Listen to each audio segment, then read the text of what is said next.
¿Filosofía? ¿Qué es eso? Nos pasamos la vida haciendo preguntas. ¿Qué hay esta noche para cenar? ¿Cómo se llama esa chica? ¿Cuál es la tecla del ordenador para borrar? ¿Cuántos son 50 por 30? ¿Cuál es la capital de Honduras? ¿A dónde iremos de vacaciones? ¿Quién ha cogido mi móvil? ¿Has estado en París? ¿A qué temperatura hierve el agua? ¿Me quieres? Necesitamos hacer preguntas para saber cómo resolver nuestros problemas, o sea, cómo actuar para conseguir lo que queremos. En una palabra, hacemos y nos hacemos preguntas para aprender a vivir mejor. Quiero saber qué voy a comer, a dónde puedo ir, cómo es el mundo, qué tengo que hacer para viajar en el menor tiempo posible a casa o donde viven mis amigos, etc. Si tengo inquietudes científicas, me gustaría saber cómo hacer volar un avión o cómo curar el cáncer. De la respuesta a cada una de esas preguntas depende de lo que haré después. Si lo quiero es ir a Nueva York y pregunto cómo puedo viajar hasta allí. Será muy interesante enterarme de que en avión tardaré 6 horas, en barco 2 o 3 días y a nado aproximadamente un año, si los tiburones no lo impiden. A partir de lo que aprendo con esas respuestas tan informativas, decidiré si prefiero comprarme un billete de avión o un traje de baño. ¿A quién tengo que hacer esas preguntas tan necesarias para conseguir lo que quiero y para actuar del modo más práctico posible?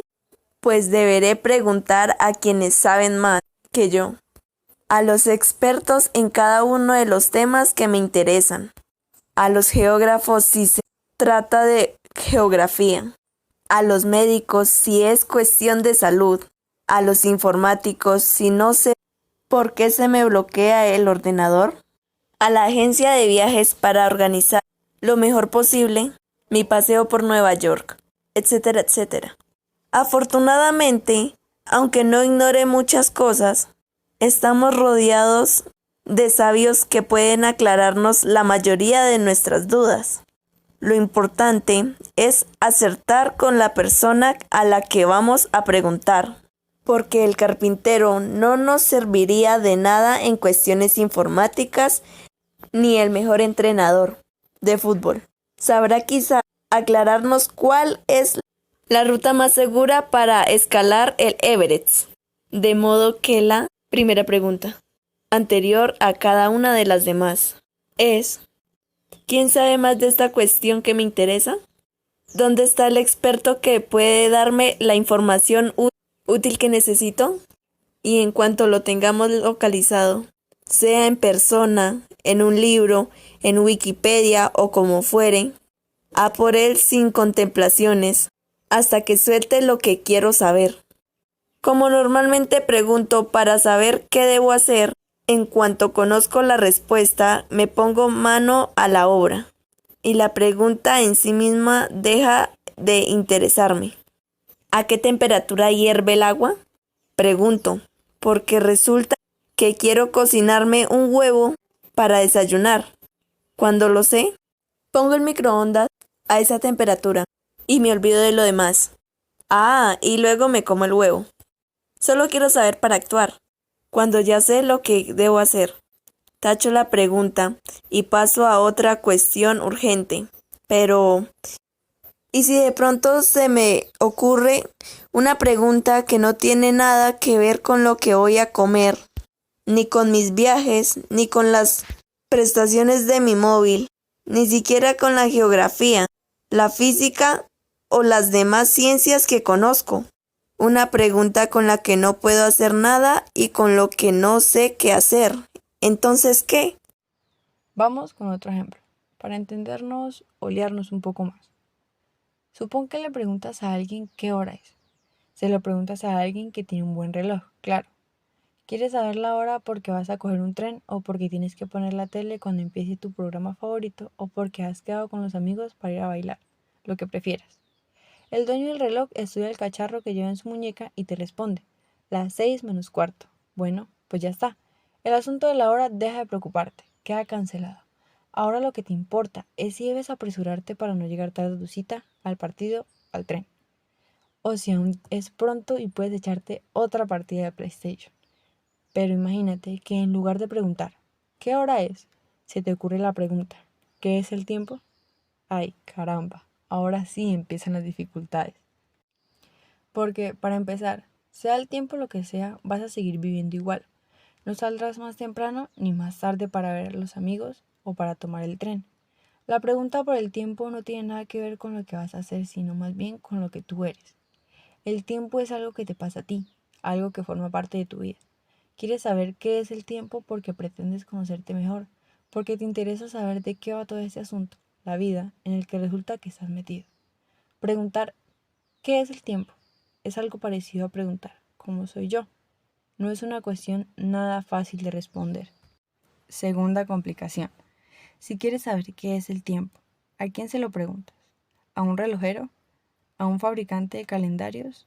La verdad es que no hay especialistas en el tiempo, no hay tiempólogos. A lo mejor un científico te habla de la teoría de la relatividad y del tiempo en el espacio interplanetario. Un antropólogo puede explicarte las diferentes formas de medir el paso del tiempo que han inventado las sociedades. Y un poeta te cantará en verso la nostalgia del tiempo que se fue y de lo que se llevó con él. Pero tú no te conformas con ninguna de esas opiniones parciales porque lo que te gustaría saber es lo que el tiempo realmente es, sea en el espacio interplanetario, en la historia o en tu biografía. ¿De qué va el tiempo y por qué se va? No hay expertos en este tema, pero en cambio la cuestión puede interesarle a cualquiera como tú, es decir, a cualquier otro ser humano. De modo que no hace falta que te empeñes en encontrar a un sabio para que te resuelva tus dudas. Mejor será que hables con los demás, con tus semejantes, con otros preocupados como tú, a ver si entre todos encontráis alguna respuesta válida. Te señalo otra característica sorprendente de esa interrogación que te has hecho. A esas alturas, a lo mejor ya te has arrepentido de ello, caramba. A diferencia de las demás preguntas, las que dejan de interesarte en cuanto te las contesta el que sabe el asunto. En este caso, la cuestión del tiempo te intriga más cuanto más se la intentan responder unos y otros. Las diversas contestaciones aumentan cada vez más tu curiosidad por el tema en lugar de liquidarla. Se te despiertan las ganas de preguntar más y más, no de renunciar a preguntar. Y no creas que se trata solo de la pregunta por el tiempo. Si quieres saber qué es la libertad, o la muerte, o el universo, o la verdad, o la naturaleza, o algunas otras grandes cosas así, te ocurrirá lo mismo. Como verás, no son ni mucho menos temas raros. ¿Acaso es una cosa extravagante o insólita la muerte o la libertad? Pero tampoco son preguntas corrientes, o sea que no son prácticas ni científicas, son preguntas filosóficas. Llamamos filosofía al esfuerzo por contestar esas preguntas y por seguir preguntando después, a partir de las respuestas que has recibido o que has encontrado tú mismo. Porque una característica de ponerse en plan filosófico es no conformarse fácilmente con la primera explicación que tienes de un asunto, ni con la segunda, ni siquiera con la tercera o la cuarta. Encontrarás gente que para todas estas preguntas te va a prometer una respuesta definitiva y total. Ya verás, ellos saben la verdad buena y garantizada sobre cada duda que tengas porque se la contó una noche al oído Dios, o quizás un mago tipo Gandalf o Dumbledore, o un extraterrestre de lo más alucinante con ganas de hacer favores. Los conocerás enseguida porque te dirán que no preguntes más, que no te empeñes en pensar por tu cuenta, que tengas fe ciega y que aceptes lo que ellos te enseñan. Te dirán en fin, prefiero callarme, que no debes ser orgulloso sino dócil ante los misterios del universo. Y sobre todo que tienes que creerte sus explicaciones y sus cuentos a pies juntillas, aunque no logren darte razones para aceptarlos. Las cosas son así y punto, amén. Incluso algunos intentarán convencerte de que lo suyo es también filosofía. Mentira. Ningún filósofo auténtico te exigirá que creas lo que no entiendes o lo que él no puede explicarte. Voy a contarte un ejemplo que muchos me juran que sucedió de verdad, aunque como yo no estaba allí, no puedo asegurártelo. Resulta que hace unos pocos años se presentó en una pequeña ciudad inglesa un gran sabio hindú que iba a dar una conferencia pública nada menos que sobre el universo. El universo, agárrate para no caerte. Naturalmente acudió mucho público curioso. La tarde de la conferencia, la sala estaba llena de gente y no cabía ni una mosca. Bueno, una mosca sí que había, pero quiso entrar otra y ya no pudo.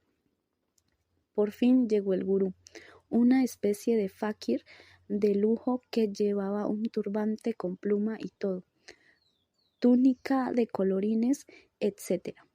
Una advertencia: desconfía de todos los que se ponen uniformes raros para tratar con la gente, medallas, gorros, capas y lo demás. Casi siempre lo único que pretenden es impresionarte para que les obedezcas.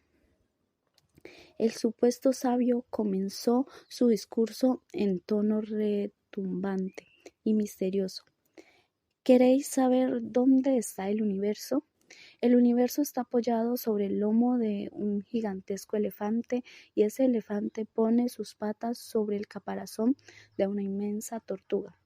Se oyeron exclamaciones entre el público. ¡Ah! ¡Oh! Y un viejecito despistado exclamó piadosamente: «Alabado sea el Señor». Pero entonces una señora gordita y con gafas, sentada en la segunda fila, preguntó tranquilamente: «Bueno, pero ¿dónde está la tortuga?». El fakir dibujó un pase mágico con las manos, como si quisiera hacer desaparecer del universo a la preguntona, y contestó con voz cavernosa: «La tortuga está subida en la espalda de una araña colosal». Hubo gente del público que sintió un escalofrío, imaginando a semejante bicho. Sin embargo, la señora gordita no pareció demasiado impresionada y volvió a levantar la mano para preguntar otra vez: «Ya, claro, pero naturalmente me gustaría saber dónde está esa araña». El hindú se puso de color rojo subido y soltó un resoplido como de olla express. «Mi muy querida y curiosilla amiga», intentó poner una voz meliflua, pero le salió un gallo. «Puedo asegurarle que la araña está encaramada en una gigantesca roca». Ante esta noticia, la señora pareció animarse todavía más. «Estupendo. Y ahora solo nos falta saber dónde está la roca de Marras». Desesperado, el fakir berrió: «Señora mía, puedo asegurarle que hay piedras ya hasta abajo». Abucheo general para el farsante. ¿Era un filósofo de verdad ese sabio tunante con turbante? Claro que no. La auténtica filósofa era la señora preguntona, que no se contentaba con las explicaciones que se quedan a medio camino, colgadas del aire. Hizo bien en preguntar y preguntar hasta dejar claro que el fakir solo trataba de impresionar a los otros con palabrería falsamente misteriosa, que ocultaba su ignorancia y se aprovechaba de la de los demás. Te aseguro que hay muchos así y casi todos se las dan de santones y de adivinos profundísimos. Ojalá nunca falten las señoras preguntonas y filósofas que sepan ponerles en ridículo. La filosofía es una forma de buscar verdades y denunciar errores o falsedades que tiene ya más de 2500 años de historia. Este libro intenta contar con sencillez y brevedad algunos de los momentos más importantes de esa historia, Cada uno de los filósofos de los que hablaremos pensó sobre asuntos que también te interesan a ti, porque la filosofía se ocupa de lo que inquieta a todos los seres humanos. Pero ellos pensaron según la realidad en que vivieron, que no es igual a la tuya. O sea, las preguntas siguen vigentes en su mayor parte. ¿Qué es la verdad, la muerte, la libertad, el poder, la naturaleza, el tiempo, la belleza, etcétera? Aunque no conocieron ni siquiera imaginaron la bomba atómica, los teléfonos móviles, internet ni los videojuegos. ¿Qué significa esto? Pues que pueden ayudarte a pensar, pero no pueden pensar en tu lugar. Han recorrido parte del camino y gracias a ellos ya no tienes que empezar desde cero. Pero tu vida humana, en el mundo en el que te ha tocado vivir, tienes que pensar tú y nadie más. Esto es lo más importante para empezar y también para acabar. Nadie piensa completamente solo, porque todos recibimos ayuda de los demás humanos, de quienes vivieron antes y quienes viven ahora con nosotros. Pero recuerda que nadie puede pensar en tu lugar ni ni exigir que te creas y a pies juntillas lo que dice y que renuncies a pensar tú mismo. Los que charlan son Alba y Nemo, que tienen 12 o 13 años, no estoy seguro. Están en el aula de algún colegio y tras ellos hay una pizarra con números medio borrados y al fondo un mapa de Europa bastante anticuado, seguramente más viejos que cualquiera de ellos. Nemo, tú puedes decir lo que quieras, pero a mí eso de la filosofía me parece una tontería. Alba, pues en cambio a mí me interesa, ya ves, creo que puede ser flipante. Nemo, vaya flipante. O sea, lo que yo te he dicho, una tontería. Alba, un momentito. Sin empujar. Lo que quiero decir es que me gusta. ¿Por qué? ¿Por qué? Nemo, ¿por qué si puede saberse? Venga, dímelo de una vez, a ver si te aclaras. Alba, pues porque así de momento. Para empezar, parece que no sirve para nada. Nemo, vaya mérito. Qué estupendo. No sirve para nada, figúrate, flipante. Alba, ¿eres idiota? Nemo, no, que va, soy flipante. Alba, pues a lo mejor. Vamos a ver, ¿tú para qué sirves? Nemo, ¿servir? Vaya, ¿qué te crees? No soy un aparato ni una herramienta. Las personas no servimos para nada, hacemos lo que queremos. Alba, menos los esclavos. Nemo, yo no soy esclavo, oye. Y creo que ya no hay más esclavos en ninguna parte, para que te enteres. Hace siglos dejó de haber esclavos, afortunadamente. Alba, si tú lo dices, pero explícame una cosa, ¿qué tiene de malo ser esclavo? Nemo, venga ya, no lo preguntarás en serio. Todo el mundo sabe que los esclavos tienen que hacer lo que les mandan, no son libres, están obligados a servir a Alba. Ah, de modo que los esclavos sí que sirven para algo. Nemo, quieres liarme, ¿verdad? Claro que sirven, sirven para cortar leña o para hacer comida o para arrastrar piedras, pero lo hacen para otros, por obediencia, no son libres. Alba, claro, las personas libres no sirven, ¿verdad? Se nota que son libres porque no están obligadas a servir para nada. Nemo, bueno, espera, las personas libres también sirven, pero sirven porque quieren, o sea, que no sirven como los esclavos, sirven sin que les manden por gusto. En fin, que es completamente diferente. Alba, o sea, que quieres que quienes son libres solo sirven si les apetece, y si no quieren, no sirven. Vamos que son libres de servir o no servir. ¿Eso es? Nemo, pues claro, es fácil de entender. Alba, entonces aclárame lo de la filosofía. ¿Por qué todas las preguntas que nos hacen tienen que servir obligatoriamente para algo como si fueran esclavos? ¿Por qué no puede haber preguntas libres como a ti te gusta? O sea, preguntas que sirvan solo si quieren, pero también que no sirvan para nada si les apetece o prefieren no servir. Nemo, preguntas que no sirven para nada. Alba, como tú, como yo, como las personas libres, preguntas que se nos parecen. Nemo, ¿y esas preguntas serán filosóficas? Alba, eso creo yo, si no he entendido mal lo que acaban de decirnos. Nemo, pues bueno, visto así, empieza a interesarme la cosa. Claro, esas preguntas no sirven para nada porque no se refieren a lo que necesitamos, sino a lo que somos, ¿no?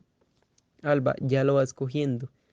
Nemo, oye, y ¿A quién se le ocurrió eso de la filosofía con sus preguntas raras? Vamos, me refiero a quién empezó todo ese rollo. Alba, mira, creo que van a contárnoslo enseguida, de modo que atentos, Nemo. Flipo, colega.